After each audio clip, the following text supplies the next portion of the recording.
बे जोंनि थाखाय जोबोद गोजोनथाव खौरां जों बे हाबाफारिखौ मावफानो थाखाय जों जे खाबु मोनदों जोङो सिखारि सारेन्डार जोङो बेहाय जे बे हाबाफारिखौ बिफां गायनायखौ जों जे गायफानो मोनदों बिनि थाखाय जोंहा जोबोद गोजोननाय मोनदों मानो होनबा बिफां लाइफां गायनायाव जोंहा गोबां लांदां जायगा दंमोन बेखौहाय दिनैहाय वेस्टार्न रेन्जआवहाय जे मेक रायमन ग्रिन बेखौ जे गायनो जे हाबाफारि लादों बिनि थाखाय जोङो जोबोद माने खुसि मोनदों आरो बे बिफां लाइफांखौ जोङो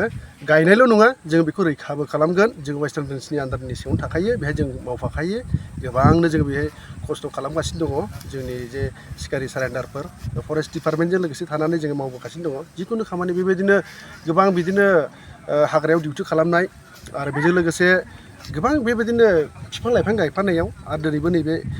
मेक रायमना ग्रिन जे गायदों बेहाय जोङो बाहागो दङ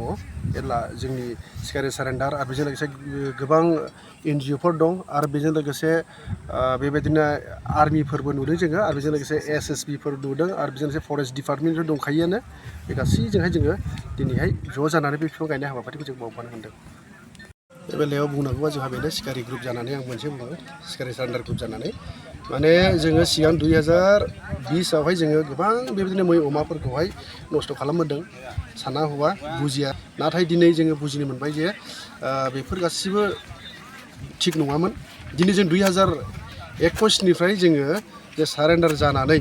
2021निफ्राय जों सारेन्डार जानानै जोङो बेबायदि गोसोआवनो फैला माने बेबायदि मै बायदिसिना सिखारि खालामनाय बेबायदिनो दाउसिन दाउला गावथारनाय बेफोर गासैखौबो जोंनाव दा अननायसो मोनसै मानो होनबा जों नेचारजों जों गोरोबनो हाबाय जोंनि दानि जे जोंनि बे 57 जन सिखारि जों सारेन्डार जादोंमोन जोङो दा 57 जना जोङो बेबायदि खामानियाव गैला जोङो दा फरेस्ट डिपार्टमेन्टजों लोगो जानानै बे मैफोरखौ बा हाग्रानि जेसेबां जिब जुनार बेखौ जों रैखाथि होगासिनो दङ।